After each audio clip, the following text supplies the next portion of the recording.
दीपोत्सव राज्यातील प्रत्येक नागरिकांच्या जीवनात सुख समृद्धी आणि नवी ऊर्जा घेऊन येऊ अशा शुभेच्छा देतानाच दीपोत्सवाचा हा प्रकाश महाराष्ट्राच्या विकासाचा मार्ग उजळेल अशा शब्दात उपमुख्यमंत्री एकनाथ शिंदे यांनी जनतेला दीपावलीच्या मंगलमय पर्वाच्या मनपूर्वक शुभेच्छा दिल्या। उपमुख्यमंत्री शिंदे यांनी आपल्या शुभेच्छा संदेशात म्हटलंय की दिवाळी हा केवळ दिव्यांचा नाही तर आशा, उत्साह आणि नवसंकल्पांचा सण आहे। या तेजोमय पर्वातून प्रेरणा घेऊन आपण महाराष्ट्राला प्रगतीच्या शिखरावर नेण्यासाठी एकजुटीने काम करूया।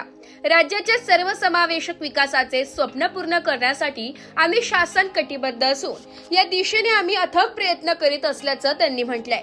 नुकत्याच झालेल्या अतिवृष्टीमुळे बाधित झालेल्या शेतकरी बांधवांच्या पाठीशी शासन खंबीरपणे उभे आहे।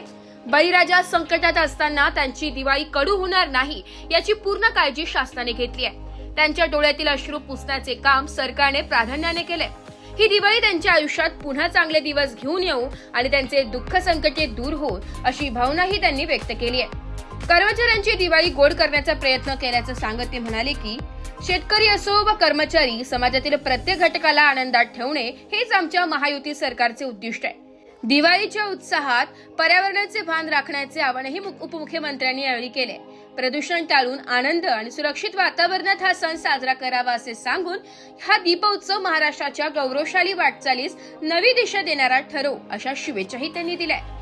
ब्युरो रिपोर्ट, नाशिक लोकशाही न्यूज, नाशिक।